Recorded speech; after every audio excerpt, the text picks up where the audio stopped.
Hi, in this video, we will discuss the main parts of a centrifugal pump.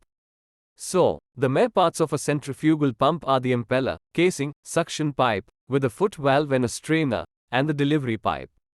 Let's discuss each part one by one. Impeller. The rotating part of a centrifugal pump is called an impeller.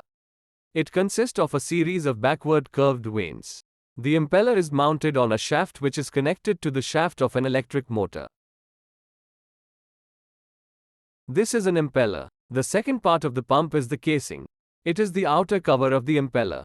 The casing of a centrifugal pump is similar to the casing of a reaction turbine.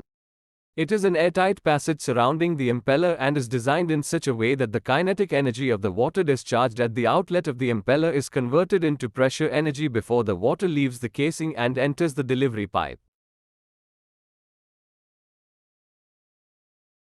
Suction pipe with a foot valve and a strainer. A pipe whose one end is connected to the inlet of the pump and the other end dips into water in a sump is known as a suction pipe. A foot valve, which is a non-return valve, a one-way type of valve, is fitted at the lower end of the suction pipe. The foot valve opens only in the upward direction. A strainer is also fitted at the lower end of the suction pipe.